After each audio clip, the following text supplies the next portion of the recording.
Hello, everybody. I hope you've been having an excellent Masters of Digital so far, and welcome to the BBC StoryWorks panel. I'm Simon Shelley, Global Director, Programme Partnerships at BBC Global News. We have a magnificent lineup to discuss the issue of skills, which I think has come up a few times, whether it's upskilling, reskilling, training, or retraining. The pandemic has exposed a skills gap, a digital divide, if you like, and this is something that really does affect all parts of society. It's becoming evident that skills will be vital in the recovery, whether it's short term to do with employability, whether it's in the medium term, rebuilding economies, or in the long term for our further digitalized world. What we hope to establish on the panel is whether the rhetoric in the area of skills is turning into meaningful action and impact, how Europe is performing on the key issue, and just how inclusive upskilling can be. Now, hopefully, you all know that BBC Global News, BBC StoryWorks, have been producing a series in collaboration with Digital Europe called Digitally Enlightened. We're incredibly excited about this piece of work. At the BBC, a lot of what we create is very snackable. We tend to speak in headlines. And there's been a huge desire to go in depth to the issues that are shaping society. Technology, as we know, is utterly ubiquitous, and we've never been more reliant on technology during these very challenging times. Of course, it's enabled us to have this digital event today. I would rather be meeting you all, I'd like to be seeing you all, but of course, digital technology is enabling us to carry on with our lives. And even before the pandemic, our audience data at the BBC was showing a huge interest in the influence digital innovation has on our health and livelihoods, with a lot of people wanting to understand how the industry is meeting the challenges of trust, transparency, and responsibility. So the series we're creating will go live on bbc.com to our 155 million unique monthly browsers in April. You'll see stories from across the sector, from organisations. And I should take this opportunity to thank Digital Europe, the BBC team, and of course, all of the contributors in the series. Passionate people and characters, some of which you will see on the panel today. When you have passionate people on screen, what you're watching becomes memorable. If someone is showing emotion, laughing or crying, then you may feel the same thing. And then our brains are hardwired to link those feelings to the information we're being given. And that's what we're hoping to do. We're hoping to start improving consideration, comprehension, and support for digital innovation, enabling people to embrace digitalization. And we certainly hope that that happens. Skills form a fundamental part of that. Before we go to the panel, we're going to show you a small trailer of some of the questions that we'll be answering on the series.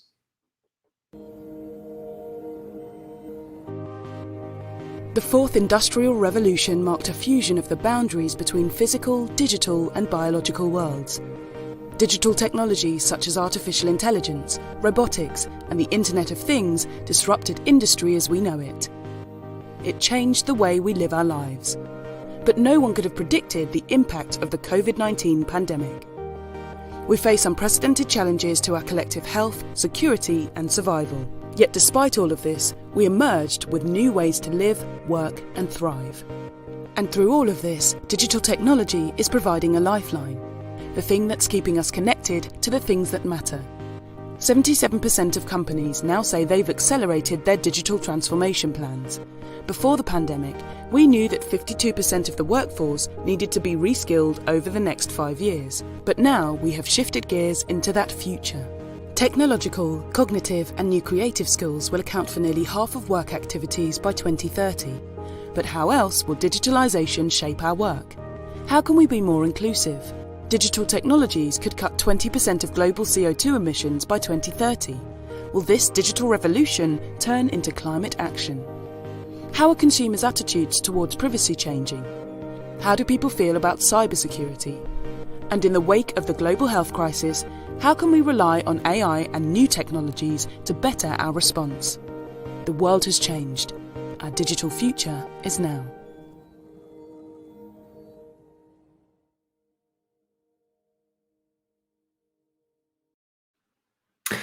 Lots to talk about. And so with that, I'll hand over to our wonderful presenter, LJ Rich. You'll recognise her from BBC Click. She will introduce herself, the amazing panel, and get ready because there is some participation required from you. Over to you, LJ.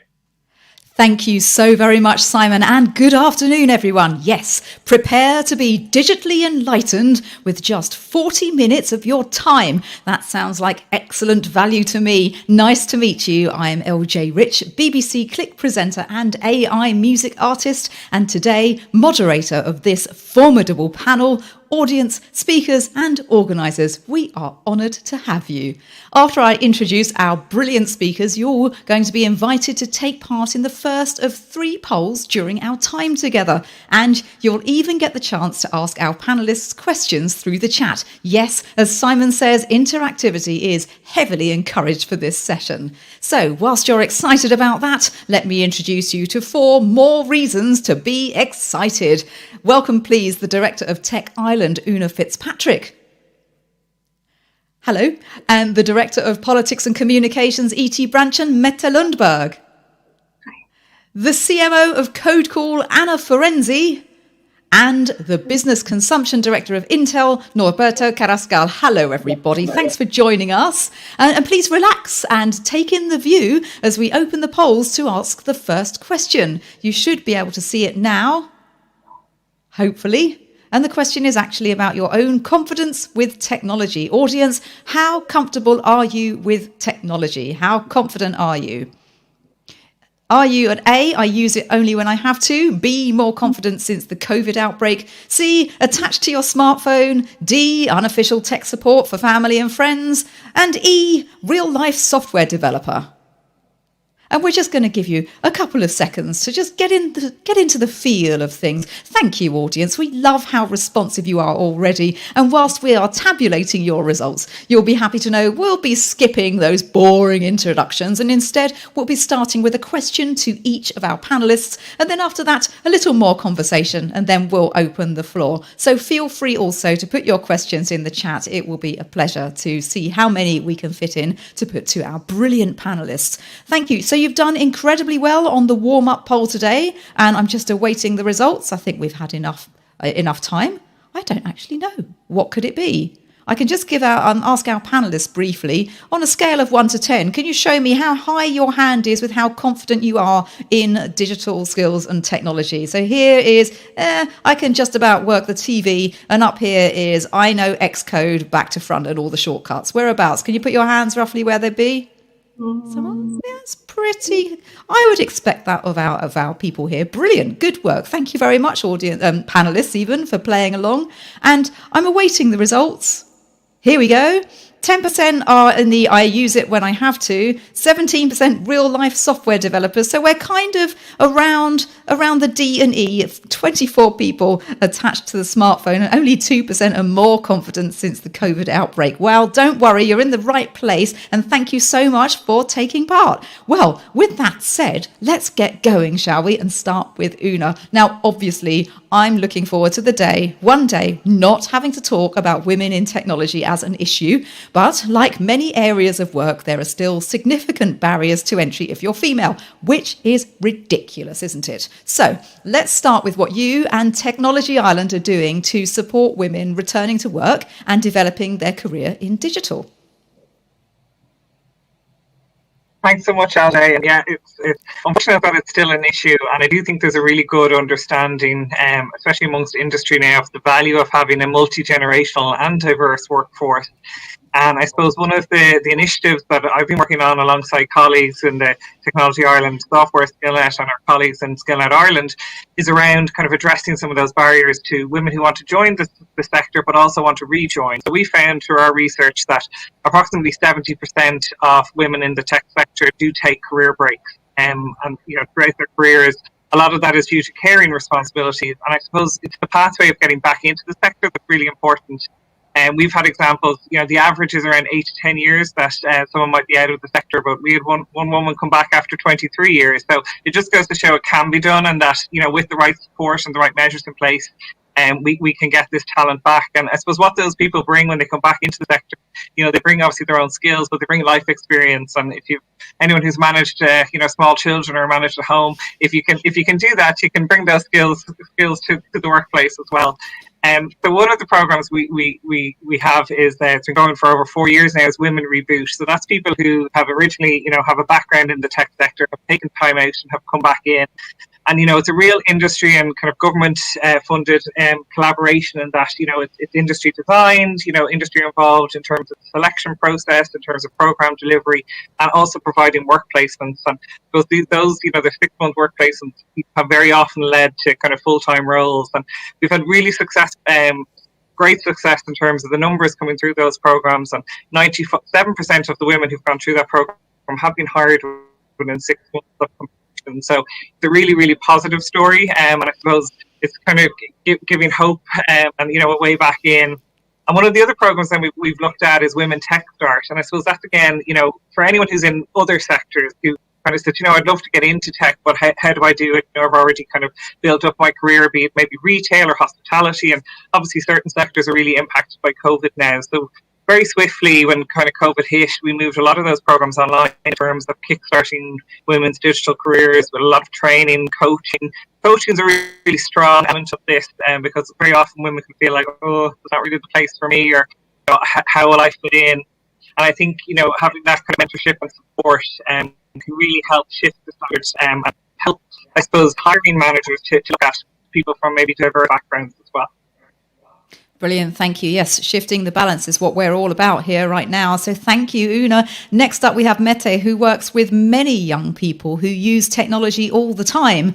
But does that mean they can become creators? Well, last year, E.T. Branchen, Digital Europe and BBC StoryWorks made a film around Mette's coding class initiative. It's available on the Masters of Digital platform. But first, please tell us more about the story behind that, which I suspect will probably include how the pandemic has changed things. I'll be happy to do that. Thank you, LJ. And as we have seen today, everybody is very attached to their smartphones. That was what the poll showed us.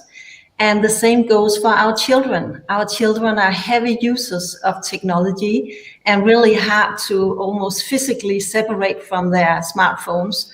And therefore, we tend to believe that they actually understand technology and they have specific skills about technology. But that is actually not the case. Our children very often need basic user skills. And when it comes to the question of understanding how technology is created or why it is designed in the way it is, they have absolutely no clue. So I'm very concerned about the digital skills that we're providing the children of Europe with. And that's what my project, Coding Class, is all about. And it was a great pleasure making that film with BBC, showing this project, which I'm hugely proud of. The project started 4 years ago together with a group of IT companies, my member companies.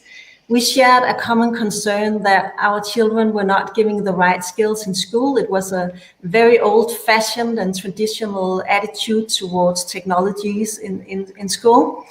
And we believe that our children should be not just super users of technology, but super creators.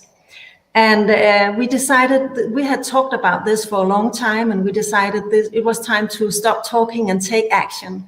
So we started out with building a project ourselves to demonstrate how this could be taught and implemented in the curriculum in school. We started out very small scale, just 15 school classes, but by now it's a huge success, and we are fast approaching around 15,000 children. The project is aimed at 6th graders, and they have a very unique cooperation with local companies, usually IT companies. So they work with real world problem solving, and they have to innovate a solution and code it. And then at the end, they have to pitch it often to the CEO of the company. And that makes the children hugely proud and eager to impress. So it's a huge success. Brilliant. Thank you. Thank you so much, Mette. Let's actually have another poll here. So get ready with your guess. This is a pop quiz. Let's have a look, shall we? What percentage of people in Europe lack basic digital skills? What percentage of people in Europe lack basic digital skills? I feel like there should be some kind of hold music or something while we give you a couple of minutes to guess. And I will remind you right now that the hashtag is hashtag MOD2021 if you fancy putting your thoughts up on the various social media challenges. And social media challenges? What do I mean? Social media channels. It's not like I do this for a living or anything. Anyhow, if digital upskilling is something that interests you, you can also pop over to the digital website, Digital Europe website, and simply enter action plan into the top right search area. That's where the magnifying glass is. And there are some really interesting recommendations there as well. Okay, I reckon that might be enough time. Let's have a look. Are we coming in with the results yet? No, maybe we do need some hold music. Okay, like a... well, whilst we're waiting, I will actually say there are some really fascinating things going on in the world of digital upskilling and digital transformation. And I know a bit about it because of my job on BBC Click, where we look at the latest in technology. And I'm sure my editor would be incredibly happy that I give that a little bit of a plug because it's also on BBC World News. And after the poll, we're going to be going over to Anna, but I think we've just got our results here. Oh, hang on. Did you have a different poll to the one I had? I think you might have done. Look at that. I read a completely different question. What do you think of digital learning and upskilling outside of formal education? Well, I can tell you the answers to that. You obviously did the poll. Brilliant. Good work. 4% of you have never tried it. 20% are currently taking or just taken the first few digital classes. Good for you. 28% frequent participant. Oh, hang on. I'm doing this backwards. Currently taking or just taking first few digital classes, 28%.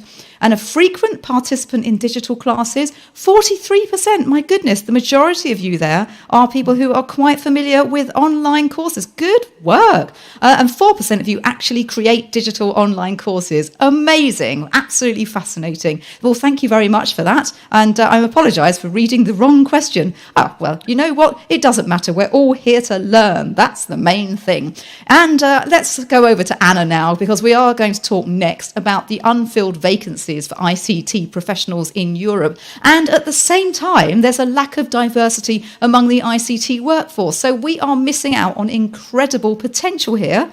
How easy is it, Anna, to fill these two gaps at the same time? What's your experience in sourcing diverse talent? So it's a huge task, obviously, because on one end, as you mentioned, more than 750,000 software developer jobs going to emerge in Europe. It's already emerging, but by 2025, it's going to be 750,000. And Code School as a school, we are so delighted to see, for example, Arte Branchen, what Mette does. You know, we need schools to look after the young generations, you know, young adults and children. And then we need schools to take over from 18 and above, because it's not just obviously teaching children, but it's also upskilling and reskilling adults, young adults, older adults, people who are realizing, hey, I might have chosen the wrong degree or the wrong career and so on. So Code School is actively working on, you know, with EU support, with governmental support, and obviously on our own account to training the next generation of software developers and IT experts. And then a second, obviously, the challenge is to provide some sort of diversity in the sector. For example, in Hungary, only 15%, or in the IT sector, 15% of the workforce are women. And even in the most developed countries, it's reaching around 30%, which is clearly not demonstrating the demographics, you know, which is more like half and half. So at Code School, and then, you know, also around the world, there is more and more organizations and training centers popping up, as well as businesses who recognizes how important it is to have a diverse workforce, regardless of gender, you know, age, economic background, race. Basically, we need to create, you know, diverse teams, and it's not just necessarily a moral or ethical duty. There are many studies, business studies, which show that if you have, for example, a certain percentage of women in your board or in your workforce, your revenue is actually higher by 20-30%, and your profits. And I'm not going to go into the details of why is that, but it is really important, not just necessarily just to train these 750,000 people, but also to train a diverse workforce for the future, to understand the needs of the whole population, not just a certain segment. Thank you, Anna. Of course, there's no way to answer this question in the few minutes we have, but just having this conversation is a start, and we do have an influential audience who can probably help too, so please get involved. We would absolutely love you to help out. Norberto, thank you for being so patient. I know you've travelled a lot and you've had the privilege to see very different educational contexts well beyond Europe's border, so please do tell us where you think the digital divide is moving and how to build the next generation of innovators. Hi, LJ. Thank you. I like to look at education across 3 different axes, and actually this is a model for World Bank when they address education challenges. These axes are access, quality, and relevance. When you travel in other countries beyond Europe, Africa, Middle East, you realize how fortunate we are in Europe in terms of access, because access to schools or university cannot be taken for granted anywhere, and we certainly do. Now, when we talk about the quality of education, and particularly speaking about Europe, the debate is open, right? I think there would be a lot of variance in between European countries. Even if we look into certain countries in between regions, things would be different. Now, we're talking a lot about the relevance of education in this talk today, because this is pretty much at stake. We are hearing of what we are hearing this afternoon. Let's say we assume a secure access. Let's say we have a high quality education. Would that grant a future for youngsters, right? Would they be ready for the jobs of the future? Would they be in a position to create their own jobs in the future? I think maybe an honest answer to those questions, I'm not sure is that what I'd like to hear, what we'd like to hear. And it's been a lot of focus for the educations in the past. Nevertheless, what is happening now, what is top of mind for everybody now, is COVID-19. And it has sent us to a totally different situation in which even access to education for our children is not granted, right? And quality as well has been impacted. So what are we doing? We're going to education. We're going to try to realize the promise of technology in education, right? And that's why we're here. We're trying to act in 3 directions to realize that promise. We need digital infrastructure. We'll need devices for students and teachers. We'll need connectivity. We'll need relevant content and platforms. But beyond that, well beyond that, we'll need human capabilities. We'll need teachers that have the digital and the pedagogical skills to do that. And then we'll need organization capabilities, right? So we'll have to face a situation in which we need to build a resilient, flexible education model, right? We've been using books, paper, pencil. That's reliable, that's robust. We know that's been for 100 years more. Now we need to use technology, and it has to work the same, right? And we cannot let go of this crisis we are living to try to change education. We need to change, to shift education to anywhere learning, a hybrid model that brings the best of the traditional model and the current model. Now, the competencies that are required for the success in the global workforce of the future are redefined, right? And we need to look at which are the future-ready technological skills for students. And we know we will need less of physical and manual skills, right? That 50% of workers today could be replaced in the future with automated tools, but we'll need more of social emotional skills. We'll need collaboration, perseverance, tolerance. We'll need higher cognitive skills. We'll need analyzing, evaluating, creating versus just the traditional remembering, understanding, and applying. That is how we were taught at the beginning, right? We'll need more technological as some of those that we were listening, right? Computational thinking, etc. So we have some programs. We've put in place some programs, skills for innovation, to bring those skills into the day-to-day. We also have a program for youth called Artificial Intelligence for Youth, in which we want to share the skills. And it's about doing it in an inclusive way, because this is not only technological skills, it's also social skills, right? That we need to be able to embed into our students, into our society, if artificial intelligence is going to be part of our future.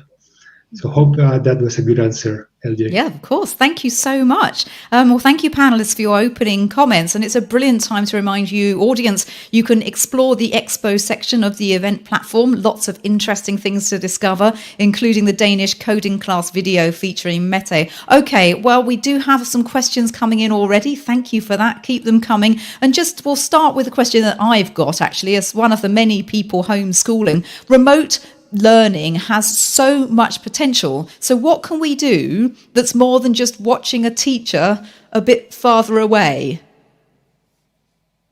Who wants to come in with that?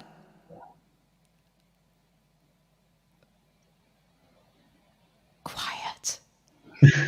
Shall I give you another question as well? Oh, thank you so much, Una, and thank you, Mette. Okay, off you go. Give us some answers. Because I think a lot of people are watching who might just be sitting next to their child in front of a computer. They may not realise the amount of work that goes into preparing the lessons, but what other things can we do to make it a bit more, I don't know, engaging? I think that's the word, engaging, LJ. And I know from my own experience with homeschooling, I have 4 under 9, so it's definitely real and happening in this house at the moment. And I think where there's as much participation as possible, and again that can be difficult in a large classroom environment. So what has worked quite well, I know one of my daughters, is breaking them down into smaller pods and making it much more interactive, so that they're less passive. I think passive behaviours in students just watching a screen, it's more difficult for them, and I think that's probably why they do thrive in a classroom environment, because they're obviously engaging and they're getting the energy from others. So I find when they're in a kind of a classroom or a virtual classroom, it might need to be smaller and more targeted and more engaging with them directly.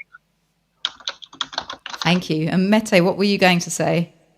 I agree very much with Una, and we have to remember that the remote learning we're seeing right now is one huge live experiment set up in a very short time, and it was not prepared to be remote learning. So we have transferred traditional classroom teaching into a big live session. And we need to, in the future, take the real potential of remote learning and add some ed tech and some tech ed, because then we actually have a huge opportunity for closing some of the digital divide. I think there's an immense potential in remote learning. Norberto, you wanted to come in on that? Yeah, I agree with Mette. I think the virtual environment gives us a chance to have already the digital devices, right? So we will be in a position to teach more about those digital skills. But more than that, where I think we would fail is if we are not able to utilize this digital environment to enrich the traditional concepts and learning lessons, right? By making it much more participative, right? How do we teach collaboration? How do we teach those emotional skills? And then, I think that those could be a couple of ways of improving the traditional education with technology. Anna, I understand you have some real life stories of reselling and reskilling rather than upskilling working. Yeah, absolutely. Just to remote working, just before we jump onto that. Of course, feel free. Remote learning and studying and working, actually, because that is obviously something that's happening nowadays as well. I think what's amazing that obviously digital opens up there is not such a thing as location. You know, Mette is sitting in somewhere in the Nordic, Una is Ireland, Norberto, I don't even know where you are, you know, and to bring so many different people together into one working space, and this is true for students regardless, or kids or adults, regardless of their age. I think it's amazing, and it opens up a whole lot of opportunities. So that's on remote working. And then just the real life stories about, you know, just changing and reskilling. So at Code School, we have stories, you know, a policeman or someone who used to be a nurse or someone who used to be a cleaner want to change their life. And, you know, they selected a career that they realize, hey, I'm on the wrong path. And they commit to a course. Obviously at Code School, we're teaching software development, that this could be any course, to be honest. And then once they achieve that new goal, how we see at Code School how much these people's lives improve, it's incredible. And what they tell us, the stories afterwards, is just something so rewarding. Actually, we, similarly to Mette, we at Code School are going to have a video as well with Digital Europe and the BBC. So that's going to come out soon. And you will hear one of these stories as well, just to experience it from firsthand. One of the things that we have to remember too is that we need to upskill the teachers as well, because they are in a completely new situation as well, and to them it's also very new, adding technology in their education and remote learning. It's a completely different classroom that they're entering. So we need a lot of upskilling, and it goes for the teachers as well. So. Just to say that upskilling is for everybody. It's a huge job. So great to hear about all the good projects going on also with Una. Really nice. Thank you. I'm just going to jump in. We have a question from an audience member, Jani Swampera. Hopefully I'm saying this correctly. Or Jani Swampera, specialist from Finnish digital agency. The question is, continuous change is one big challenge in digital skills. The needed skills of today are probably different than those we need tomorrow. Should we focus more on meta skills? I think we need to start with just what are meta skills? And then we'll move on to the next bit of that question. Thanks. Well, the skills that we're trying to teach children is to be a problem-solving kind of attitude, understanding that technology can be part of losing real-world problems. And then we try to teach them to be innovative and creative, but we don't focus on specific technologies or code languages, because, I mean, they will be obsolete before these children are grown up. So it's more like a mindset. Norberto, you mentioned computational thinking, and that's very much what this is about. It's about a mindset of understanding how to use technology, and then the specific technologies will be something completely different once these children get into the workforce. But I think the mindset of understanding that problems are solved with technology is very important for the children's future, but also to the entire future of Europe, if we want to be part of the future competition of developing the new technologies and designing the world we're going to live in, because the future world will be more digital. The question is just who's going to design it. Mm-hmm. Yes, that's true. Una, I'd like to just get in there and quickly ask you, do you think member states can learn from each other in this scenario? Absolutely. I think there'd be huge value in that. And I suppose we can see, you know, from the fantastic examples that Mette and everyone's been talking about so far, is that, you know, across member states, there's, you know, great activity happening. And I suppose what would probably be, you know, and this has come up throughout the conference today, is, you know, there's some of that barriers that exist throughout Europe. And I suppose we each all have our own kind of educational systems, higher educational systems. And maybe we're not kind of sharing or learning as much as we could. And, you know, it would definitely probably help speed up the process if there was more of that collaboration across member states. And I suppose just that sharing of best practice. So, you know, if we can highlight some of the key projects that have worked in other member states, and perhaps at a commission level, or even amongst the member states, try and figure out a way that those programs, we can take the knowledge and take the program development and actually roll them out in other member states. Because if the hard work is in the creation of these programs, the kind of setting pathway. If you can kind of copy and paste those models in other member states, it could be very beneficial, but also time efficient as well. Brilliant, thank you. I'm going to ask a question to. Oh, sorry, go ahead, Mette. You had your hand up. It's like school, isn't it? I think it's wonderful that we can share our projects, and I think we really should. Our project coding class is open source. Everybody's welcome to copy as much as they like, and I think we can do a lot like that. But even if we're not supposed to talk about politics here, I think it's also important that we have some political decisions about upskilling, because even if I love that coding class is such a success, what we really need is this to be a compulsory part of the curriculum in school, and that is for that we need a political decision, and we need it very soon. So I think we need a strategy, a European digital strategy on upskilling in general. Which brings me on very nicely to the question I was going to ask, which is, I'm going to address it to Anna first, but please feel free to jump in, everyone. What one problem would you like to solve, and do you have any solutions in mind? So as me personally, and as CodeCool, as representing CodeCool, what we would like to solve is the digital skill gap. And as we talked about it, this is a really heavy undertaking. So we don't even dream that, alone we're going to solve it. But the similar schools, training institutions, universities to us, I think together with the help from the European Union and the local governments and working together, we can solve this problem. And our solution is to actually create a training, an IT and programming training for individuals on a large scale with government support, or with an innovative financial solution for individuals that enables them to succeed in a modern business or startup world. We mentioned soft skills. We call them soft skills, not meta skills.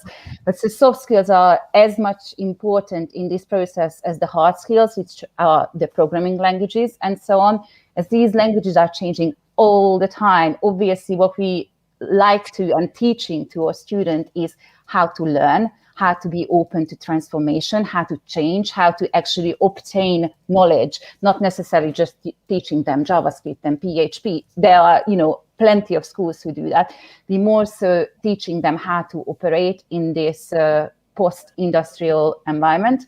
And then at the same time, we try to look after the individuals that way.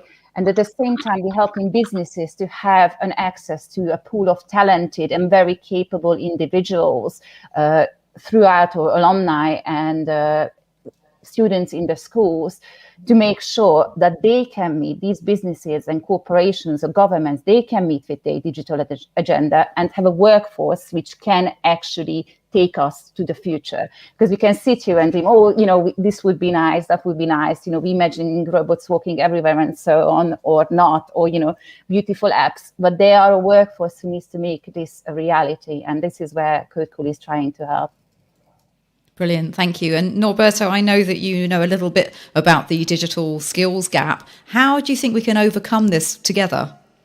Well, if you ask me, and I'm going to the one problem to solve, I believe that a lot of the magic around this comes from the teacher. Teachers are key, right? We need to help them train, get the access, break that digital divide.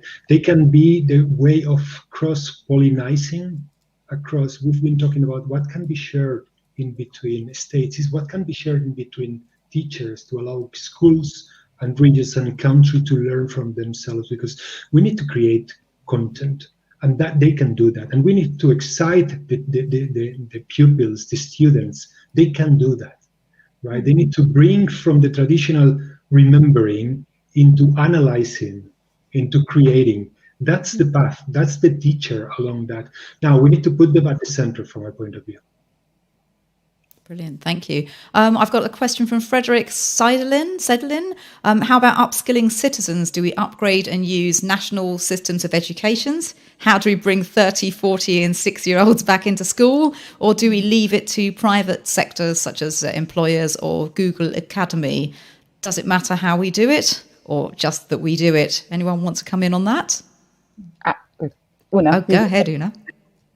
I suppose we've some experience with that from an industry point of view. I suppose we are an example of kind of what an industry trade association can do in collaboration with the state or government through our partnership. We have a partnership with Skill Ireland in terms of doing that kind of industry collaboration and delivering training, and we're probably delivering at that, people who are actually in the workforce or have maybe left the workforce, and trying to upskill that way, but also engaging with the departments of education and such like in terms of those who are on that kind of journey through the curriculum. And I absolutely agree with Roberto in terms of the teachers at the core of this, and there's a huge amount being done within industry in Ireland to try and help and support teachers who have to, who are now teaching that kind of computer science curriculum, and what that will mean, obviously reskilling and upskilling. And I know somebody mentioned in terms of skills are constantly changing, so you might teach something now to be out of date in 5 years, and what you do. And I suppose we're reminded that the generations previous, you kind of went to university, you learned your skill and you went and did a job and you did it for 40 years and then you retired and that was it. But I think the workforce of the future will have to have far more of a kind of continuous learning mindset. I think that's something that we need to kind of embed at a very early age, that people, nowadays don't do jobs and stay at that job and then retire. You may have 4 or 5 different careers in your lifetime, and you need to constantly be upskilling and reskilling. And I know that was kind of a message kind of delivered to me as I was even, in education, and it's even more so important now. People still think that, you train for one job and you just do that job. And I think that message around you're going to have multiple careers in your lifetime and you need to constantly be upskilling needs to be delivered and impacted on people today. Yes, and some of us have multiple careers at the same time. So that's a very interesting observation you've made there. We have another question there, just time, I think, for this, and a final word or two. Rafael Talero, Customer Engagement and Innovation, MSD. The question, what do you think about teaching for jobs which already don't exist right now? I think just to paraphrase it slightly, this is, how on earth do you teach for jobs that don't exist? Because as we've talked about, virtually, half or maybe more the jobs that people do won't be existing in a few years' time. And we just briefly touched on this. Instead of learning, it's going to be how to solve a generic problem. Does that have an effect on how we teach?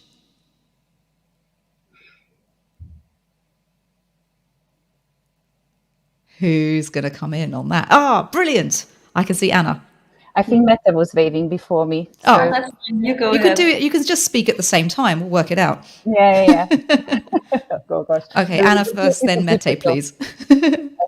Okay, so definitely the word is changing. Humanity is all about evolvement, and therefore not just the word is changing, not just education. Teachers need to change. We need to go with the flow. And just to the previous question, it's very interesting that, I think we're going to need the private sector help, because if digital has been around us for like the last 20, especially internet appeared, 20 years ago, less, social media 10 years ago, it's around us. We have been ignored, or some people have been ignoring it for some time. And COVID obviously now blew it up into our face. But what I'm trying to say with this, that the private sector obviously, and some schools and educational establishments as well, obviously realize this. But I think we don't have the capacity right now, when we thinking about governmental founded schools, to actually address this issue at the scales what we are facing with. And this is why it's beautiful that, for example, there is this European Software Skill Alliance, that private sector and universities and governments are coming together to find a solution to the issue. And to the question what you just asked, I think we are training people of how to live and think in the future and how to prepare for that future. We already have. The problem is it's here now. It's not like we're planning for jobs in the future. We're already in the situation that there are more roles to fill, for example, in software development, than there are people who can fill this role. So this is not something in the future. I think this is where we need to stop thinking about the future. It is here and now, and we need to, this is burning under us. And I think this panel beautifully, we came together, we tried to work on this and try to raise awareness about this so we can actually come to a solution together. Brilliant. Mette? Well, I can only add to Anna, because I completely agree. It's not talking about the future. The future is here now. We desperately need these skills right now, and we need to change the attitude in teaching. We have to be more explorative, and the teachers has to find solutions together with the children along the way. Not just having one result, but trying to find solutions together. So it's a completely different way of teaching. Yeah, it demands a certain amount of open-mindedness and also the understanding that this sort of thing, is it a rising tide lifts all ships? It's better for everybody the more we can get people inspired to work in this sector, I think. Well, we've got just a few minutes left, and I can see a final question from Ted Parslow, Third Level Computing Forum. Question: how do we best encourage more women into careers in digital technology? Una, I suspect this is a question for you. Absolutely. I mean, I'm sure everyone has a view and a thought process around this. I suppose one thing we've been working with kind of industry is around, measures to attract and retain women into technology. And I suppose that begins at a very early stage as well. Even through outreach to schools to ensure people choose courses that, have tech components. And I suppose that for the sector itself, is to be a kind of a female-friendly environment to work in. And I suppose we've even seen that in terms of how, job descriptions are, written in accessible language, that the environment is one in which women are seeking to thrive and, drive and, be involved. As somebody mentioned, the leadership of the organization is very important. So we've seen across a multiple bunch of levels in terms, and I suppose COVID has really highlighted that, the role that remote working can play, and flexibility with roles. Obviously people may be constrained with time, depending on what time of career they're at. And so, that flexibility as employers to really work with people and support them in their career and to stay in their careers is really important. Brilliant. Mette, did you want to jump in really quickly? Just really quickly, we will never solve the problem with the huge lack of IT specialists before we make the women choose this as a profession and their education. And the way to do that is to evoke their interest at an early stage. So we need to introduce it in primary school in a very creative and interesting way. Brilliant. Thank you. Wow. Can you believe it? We're already at the end of our time. Before I close this part of the conference, and thank you all, please allow me to remind everyone the session straight after this one will be none other than a keynote interview between Nadia Calviño, Minister for Economic Affairs and Digital Transformation of Spain, and Cecilia Boonveld-Dahl, Director General of Digital Europe. So you are already in the right place, the main stage for this. And after the keynote, Cecilia will be presenting Digital Europe's first ever Master of Digital Award. Wow! So it just remains for me to thank our amazing panel, Una, Mette, Anna and Norberto, for your knowledge, your authenticity and your time. And of course, the AV team, the organisers and you, our wonderful audience. Please feel free to get involved if you feel you can contribute. That's what these sessions are here for, to help make the world better. That's why I do what I do. Finally, if this has whetted your appetite, watch out for those incredible films on bbc.com, and I'll see you online and on BBC Click. Thank you very much. Stay here for the keynote and enjoy the rest of your afternoon.